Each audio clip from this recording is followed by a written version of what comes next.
Assalamualaikum warahmatullahi wabarakatuh. Jumpa lagi di channel cerita horor story. Di kesempatan kali ini saya akan membawakan sebuah cerita stigmata ya. Oke, langsung disimak. Minggir semua, seorang perawat praktek berlari membuka jalan. Ia membentak orang yang duduk bersantai di koridor. Di belakangnya beberapa orang petugas setelah berlari mendorong berangkar. Terlihat Ulfa berbaring di atas sambil dengan tangan gemetaran mengerang menahan sakit. Ibu di belakang mengikuti mana berangkar itu dibawa. Matanya yang basah oleh air mata melirik ke bawah, di mana terdapat darah berceceran di keramik lantai yang putih, membentuk jejak merah sepanjang berangkar itu lewat. Itu darah anakku. Wajah Ulfa terlihat sangat pucat karena darah yang terus mengalir akibat proses evakuasi yang membutuhkan waktu, di mana para pekerja berusaha selembut dan secepat mungkin memotong besi kolom dengan tang baja besar. Pandangan Ulfa tak lepas dari potongan besi yang masih menancap di kedua tangannya. Terus tekan lukanya, darahnya gak berhenti-henti. Balas perawat praktik, kamu pergi duluan, minta sediakan kantong darah, cepetan. Siang itu teriakan demi teriakan terdengar bersautan di UGD, yang awalnya yang terlalu padat. Orang berbaju biru muda berlarian bergantian menangani Ulfa. Ibu duduk lemas di bangku depan UGD, sementara staf medis berlalu lalang di hadapannya. Ia hanya menatap lirih tentang Ulfa yang harus kembali masuk ke ruangan ini. Bu Firda menggosok lengannya. Ia merasa kedinginan karena berdiri tepat di depan hembusan AC saat di depan kasir untuk membayar take away box pizza dan makanan lainnya. Ulfa pasti seneng nih, Bu Firda tersenyum. Malam ini ia akan menginap di rumah bulenya, menemani Ulfa. Sudah lama rasanya ia tak mengunjung mereka berdua. Toh di kos juga ia sendirian. Sekolah sedang libur dan ia sedang tak ada kerjaan apa-apa. Untuk total semua di harga sekian, Bu, ujar kasir menunjuk layar di meja. Ibu Firda menyerahkan beberapa lembar uang kemudian menarik keluar ponsel dari dalam tas. Ia masih menunggu kabar dari Bule. Apakah keduanya sudah tiba di rumah atau belum? Aneh, masa jam segini belum sampai rumah? Bu Firda menerima kantong plastik berisi pesanannya dan kembaliannya. Ia berjalan keluar sambil meriksa ponsel. Tidak ada pesan ataupun panggilan dari Bule.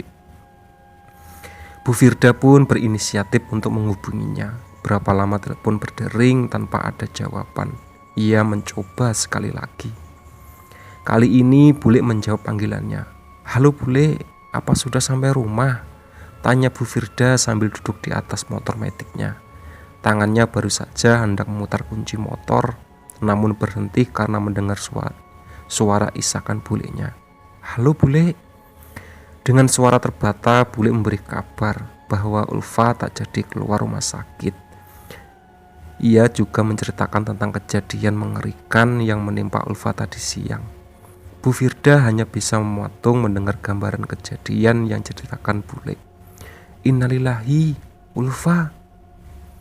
Jam 19.45, Suster Lena membuka lembaran-lembaran kertas yang disusun dalam satu keyboard. Itu merupakan kertas berisi data pasien di ruang pavilion mawar yang harus ia observasi pada shift malamnya kali ini. Beberapa orang staf siang sedang melakukan handover apa-apa saja yang terjadi hari ini. Suster Lena nampak tidak fokus dengan apa yang dikerjakan. Ia sedang berpikir sesuatu yang lain, yaitu tentang salah satu pasien yang keluar tadi siang.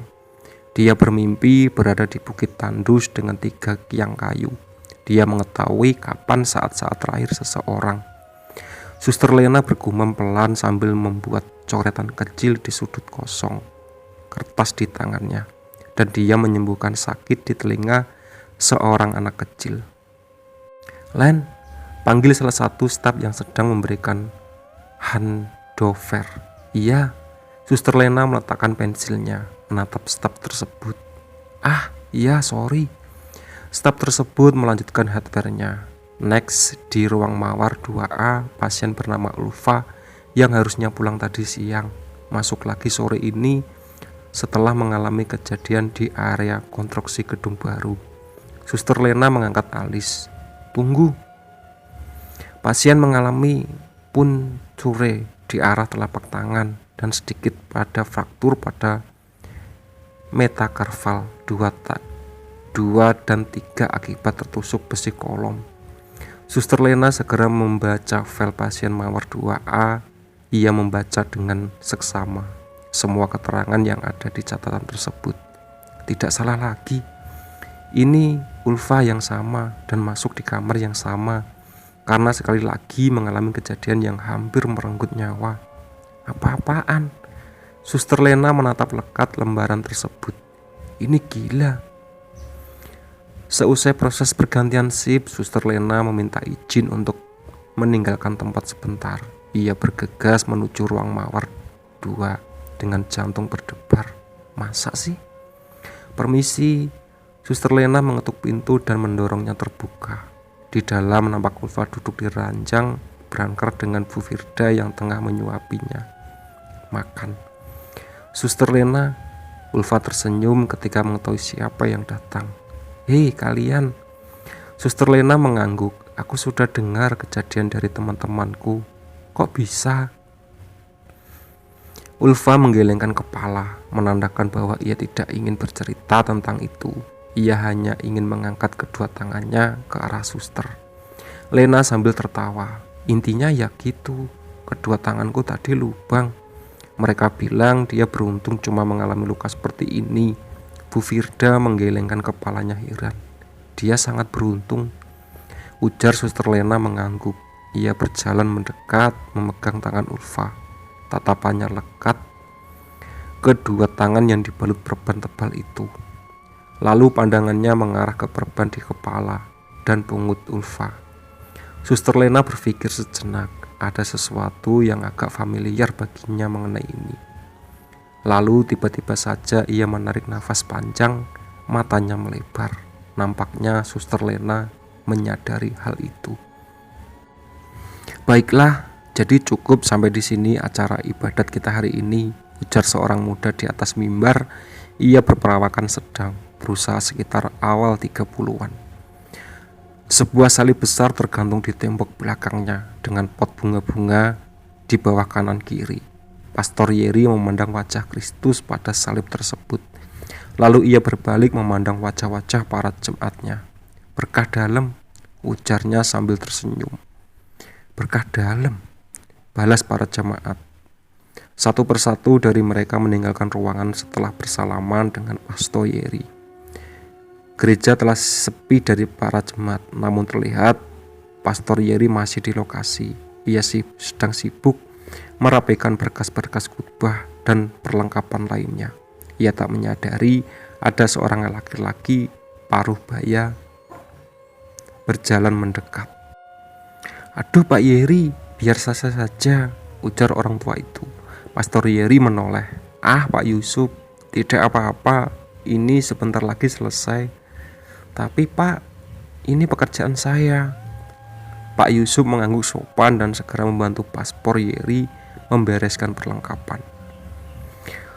Pastor Yeri tersenyum melihat betapa Pak Yusuf sangat komit dengan pekerjaannya. Pak Yusuf hidup sendirian di sebuah rumah kontrakan kecil di dekat gereja. Orang sekitar tak ada yang tahu sejak kapan ia tinggal di sana atau bagaimana latar belakangnya. Yang mereka tahu, Pak Yusuf tidak memiliki anak saudara atau pekerjaan apa-apa di usianya yang sudah tua. Maka pendeta Yeri menawarkan Pak Yusuf untuk bekerja merawat gedung stasi dan membantu keperluan ibadat. Tentu saja Pak Yusuf senang karena ia bisa memiliki penghasilan walau kecil. Pun Pastor Yeri sering juga memberikan bonus sembako keperluan lainnya. Maka Pak Yusuf pun sangat menghormati Pastor Yeri. Gereja ini semakin sepi saja, gumam Pastor Yeri. Ia sangat mengamati wajah-wajah para jemaatnya tadi. Hampir tak ada kalangan pemuda di antara mereka.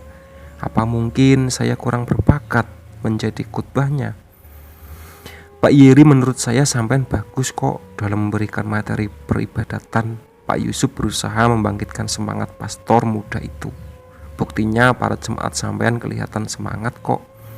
Kalau pas keluar gereja wajah-wajah mereka selalu cerah seperti bahagia. Ya memang anak-anak sekarang begitu Pak, sudah agak cuek sama urusan agama. Pak Yusuf terkekeh. Ia lalu melirik ke arah pintu gedung stasi. Tapi kayaknya ada jemaat muda yang nyantol satu tuh. Pak Yeri menghentikan kegiatannya, menoleh ke arah pintu gedung. Seorang perempuan muda berambut sebahu berjalan mendekat. Pastor Yeri sering melihatnya di acara ibadat dan rasanya ia kenal dengan perempuan ini. Kamu Madia kan? Pastor Yeri mencoba mengingat. Perempuan bernama Magia itu mengangguk. Ia beberapa kali menyibak rambutnya ke belakang telinga dan membuat pandangan.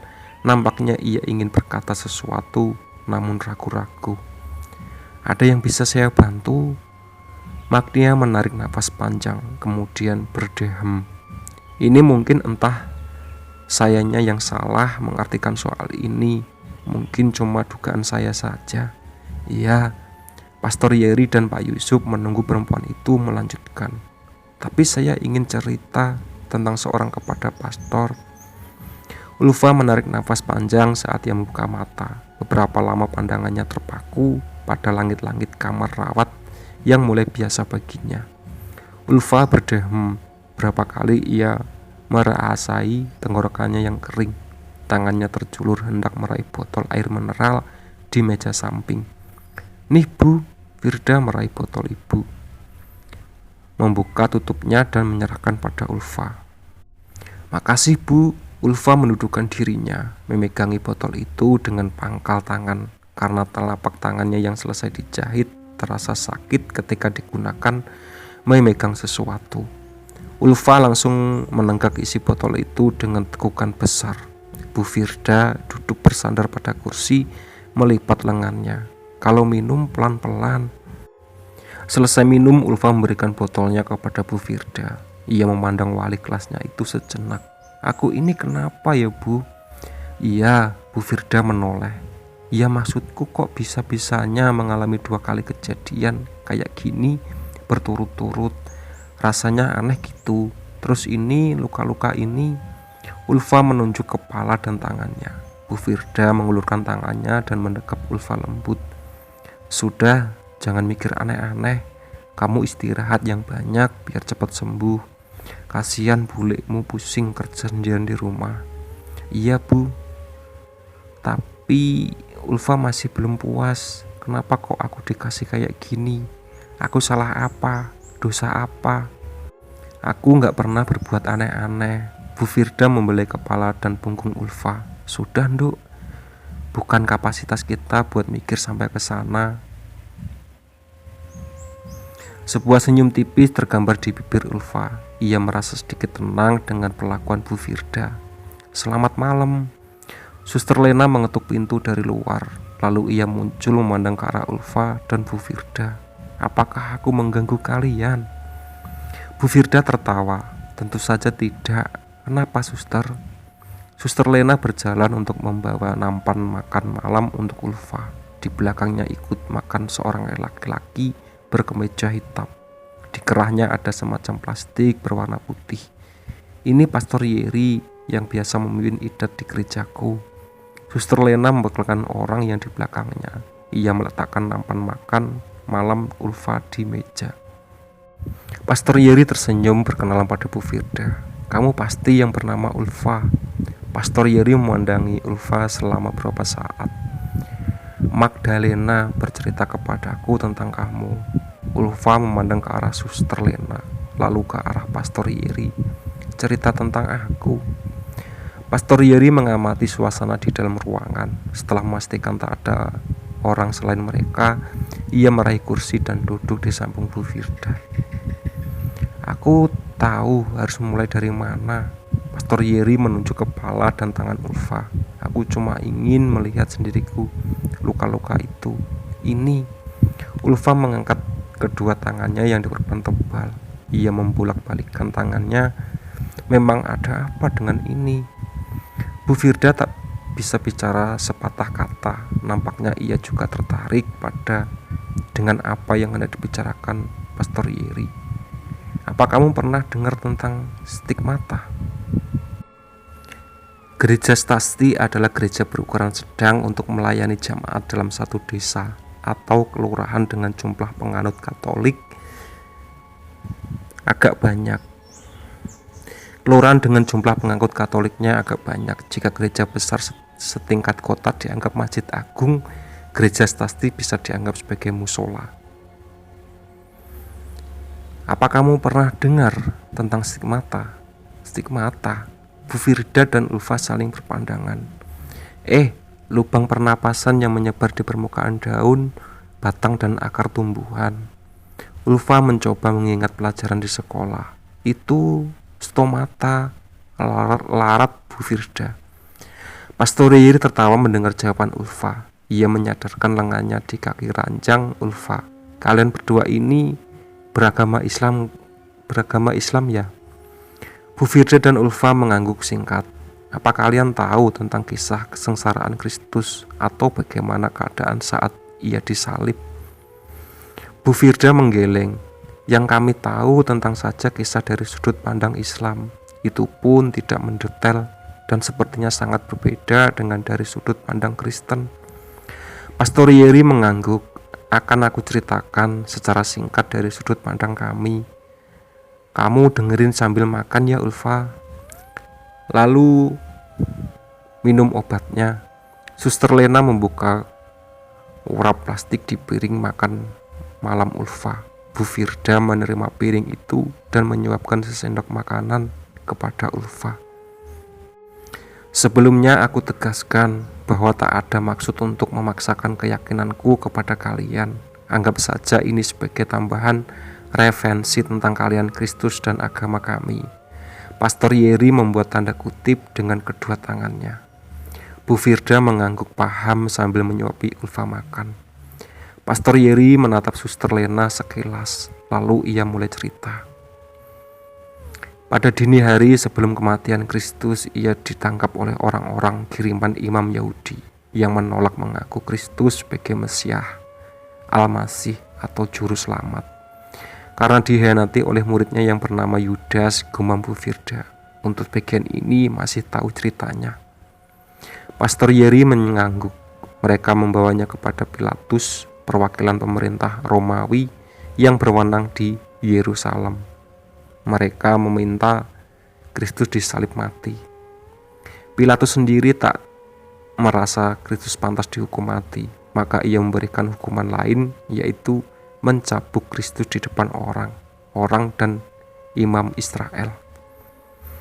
Pencabukan ini membuat luka-luka di punggungnya.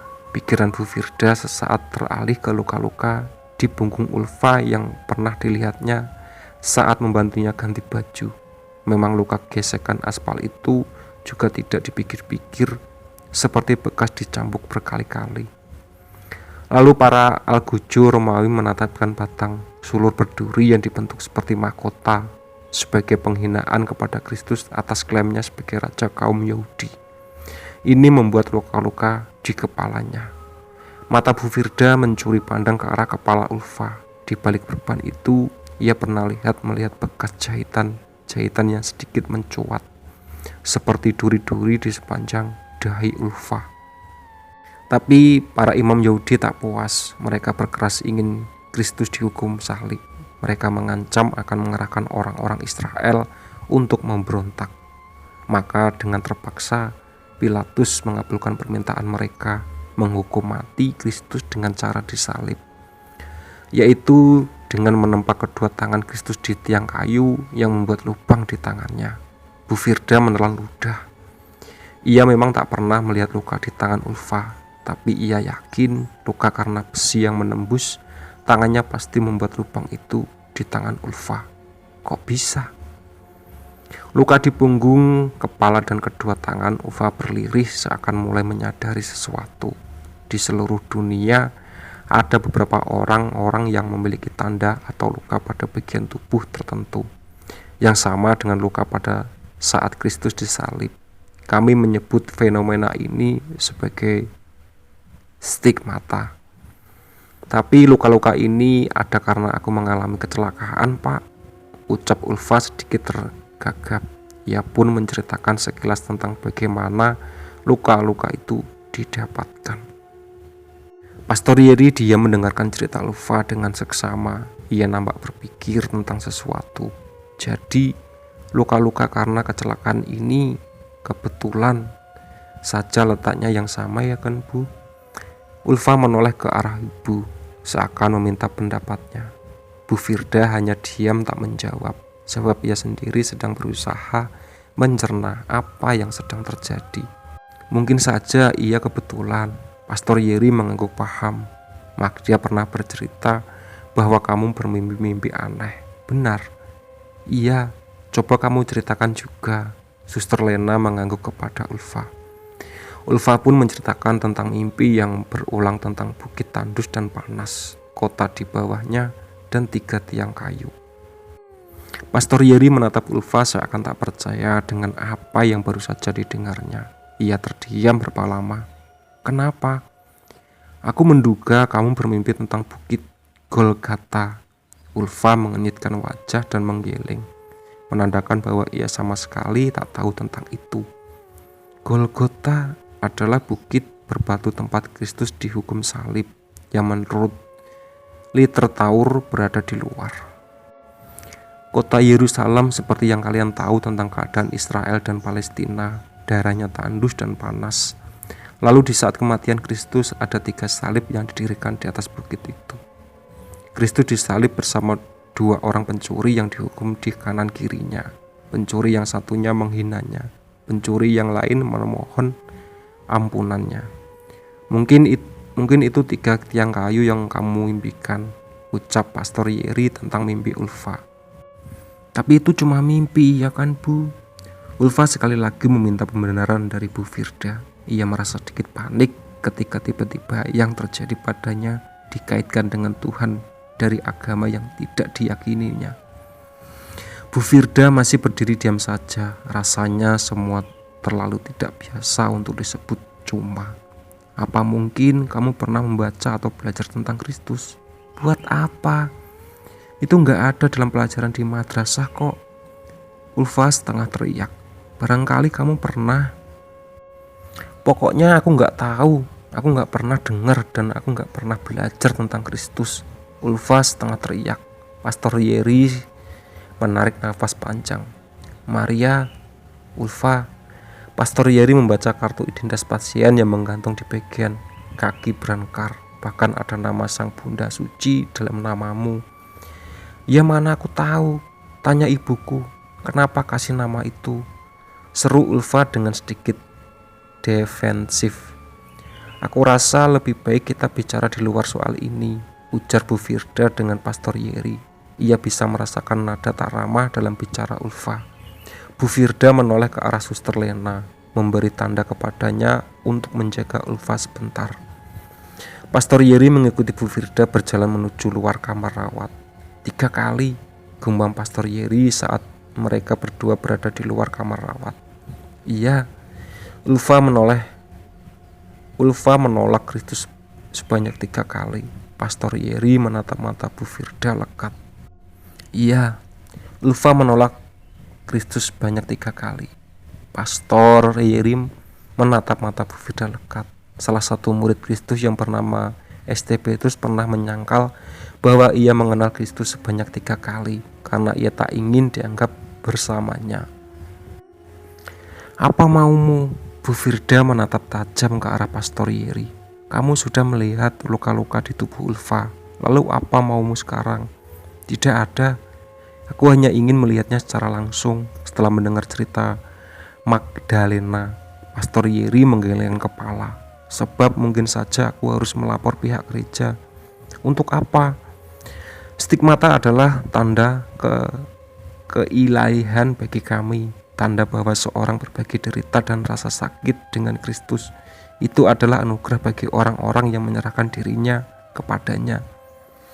Banyak orang-orang yang mengaku aku memiliki stigmata, padahal hanya dibuat-buat. Maka dari itu ada beberapa kriteria apakah sesuatu bisa disebut stigmata atau bukan. Aku hanya ingin memastikan sendiri sebelum melaporkan kepada gereja jika benar ini adalah sesuatu besar bagi kami. Lalu menurutmu, apakah luka pada Ulfa adalah stigmata? Bu Firda masih menatap tajam ke arah Pastor Yeri. Pastor Yeri mengangkat bahunya. Aku sendiri masih tidak bisa menentukan. Kenapa? Ulfa adalah seorang Islam. Selain itu ia mendapatkan lukanya dengan cara mengerikan. Stigmata biasanya muncul pada orang-orang yang beriman kepada Kristus begitu saja, tidak karena kecelakaan yang mengancam nyawa. Bu Firda memicingkan mata bertanya, jadi luka-luka Ulfa adalah kebetulan? Sekali lagi Pastor Yeri mengangkat bahunya. Tapi ia bermimpi tentang Golgota, Yerusalem dan lainnya. Untukku ini lebih dari sekedar kebetulan, dan aku takut ada yang sedang dialami Ulfa. Apapun ini masih belum selesai. Maksudmu? Bu Firda nampak penasaran. Kristus disalib dengan cara dipaku kedua tangannya, ujar Pastor Yeri perlahan, dan kakinya. Astaga. Bu Firda menoleh ke arah Ulfa di dalam kamar rawat. Berarti masih akan ada keajaiban mengerikan yang akan melukai Ulfa lagi. Itu hanya dugaanku saja, semoga tidak terjadi. Pastor Yeri mengeluarkan dompetnya dan menyodorkan sebuah kartu nama. Tolong hubungi aku jika ada sesuatu tentang Ulfa. Bu Firda nampak duduk di sudut belakang sebuah ruangan mengenangkan mukena beraksen bordir kembang. Ia baru saja melakukan sholat subuh di musola rumah sakit. Nampak beberapa jamaah lain yang berlalu lalang di sekitarnya. Bibir Bu Firda bergerak tanpa suara, berzikir, bersolawat pada Kanjeng Nabi. Matanya lekat menatap sebuah figura kecil berlafaz Allah yang tergantung di tembok depan. Pikirannya sedikit kalut. Ia masih teringat dengan semua hal yang baru saja didengarnya dari Pastor Yeri tadi malam. Menurut yang ia yakini sebagai umat Islam untuk menyelamatkan Nabi Isa, Allah mengangkatnya ke langit dan merubah wajah Yudas berkhianat menyerupai Nabi Isa. Dan yang ditangkap, disiksa dan disalib oleh Romawi dan adalah Yudas, murid Nabi Isa yang merupakan seorang manusia biasa. Jadi seharusnya tidak mungkin ada stigmata atau mimpi-mimpi mengenai penyaliban, sebab yang disalib adalah Yudas yang bukan seorang nabi. Tapi apa yang dilihat didengarnya tadi malam nampak sangat meyakinkan. Semua terlalu aneh untuk disebut kebetulan. Lalu sebenarnya apa yang sedang terjadi?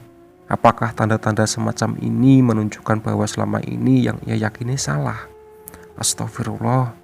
Bu Firda memejamkan matanya. Aku mikir apa? Bu Firda segera merapikan perlengkapan sholawat dan bergegas kembali ke ruang rawat Mawar 2. Kasihan Ulfa kalau ditinggal lama-lama, sebab ia sendirian di sana. Lalu saat ia tiba di depan pintu kamar, Bu Firda berhenti sejenak. Ia mendengar suara berat, serak, berbicara bahasa yang tidak dikenalnya. Ulfa? Bu Firda mendorong pintu terbuka. Ia melihat Ulfa sedang duduk di atas ranjang, berangkar mengenakan mukena, sedang membaca Quran kecil dengan suara merdu. Ulfa hanya melirik ke Bu Firda tanpa menghentikan bacaannya. Bu Firda membalaskan dengan senyuman samar. Mungkin ia hanya salah dengar. Jarum jam di dinding menunjukkan angka 4 pagi. Namun nampak sebuah ruangan di dalam gereja stasi yang terlihat terang karena lampu masih menyala. Pastor Yeri sedang berjaga dengan pandangan mata yang fokus kepada paragraf-paragraf yang ada di depannya. Di atas meja sampingnya nampak beberapa buku yang ditumpuk setelah ia membacanya. Tangannya bergerak menggoreskan pensil di sebuah buku catatan kecil yang nampak penuh dengan coretan. Pastor Yeri nampak serius membaca sebuah artikel tentang Esteban de Pio, seorang suci dari Italia yang memiliki 5 luka stigmata pada tubuhnya. Namun Pak Dipio telah mengenal Kristus sejak kecil, bahkan mulai menyerahkan dirinya di jalan salib. Ia masih muda. Lalu kenapa tiba-tiba di Indonesia bisa ada seorang yang memiliki tanda luka seperti ini? Tanda yang bahkan di antara orang-orang beriman pun sangat jarang muncul. Lalu kenapa justru luka ini muncul pada seorang anak perempuan beragama Islam yang bahkan mengenal Kristus pun tidak sama sekali? Apakah ini bertanda bahwa anugerah Kristus bisa muncul kepada siapa saja, atau pertanda bahwa tidak harus percaya kepada Kristus untuk mendapat pengakuan darinya? Astaga. Pastor Yeri meremas dan merobek lembaran di hadapannya, lalu melemparnya ke tempat sampah. Aku mikir apa? Sebuah ketukan di pintu membiarkan pikiran Pastor Yeri. Ia menoleh mendapati Pak Yusuf berjalan mendekat dengan sebuah gelas kopi di tangannya. Kayaknya dari semalam sampean belum tidur ya? Ah iya. Pastor Yeri tertawa dengan wajah lelah. Ia menutup bukunya dan menatap gelas kopi. Itu untuk saya. Pak Yusuf tersenyum kecil dan meletakkan gelas kopi itu di meja. Pak Yusuf sendiri, kok jam segini bangun? Pastor Yeri menghirup aroma kopi panas yang mengepul. Saya kan habis sholat subuh, ujar Pak Yusuf. Ia melirik ke arah meja Pastor Yeri. Nampaknya sibuk sekali. Sedang mengerjakan apa? Pastor Yeri hanya menggeleng. Tidak ada, hanya sedang kepingin membaca saja. Setidaknya jangan lupa istirahat. Tidak baik begadang semalaman. Pak Yusuf menutup bahu Pastor Yeri. Ia lalu mohon izin untuk melakukan kegiatannya. Pak Yusuf berhenti beberapa lama di pintu ruangan baca. Ia memandangi ruangan utama gereja. Ruangan tempat para jemaah melakukan ibadah itu nampak gelap karena memang sedang tidak dipakai. Bangku-bangku kayu panjangnya juga nampak kosong dari jemaat. Apapun yang sampean lakukan, kelihatannya itu sesuatu yang besar, gumam Pak Yusuf. Kenapa, Pak? Pak Yusuf hanya tersenyum dan berjalan melewati ruangan utama untuk menyapu halaman di depan gereja. Bahwasanya oleh karenamu aku akan memindahkan segala taburan, dan aku mencapak kepada mukamu, tahi segala masa rahimmu, itulah perolehanmu daripadanya.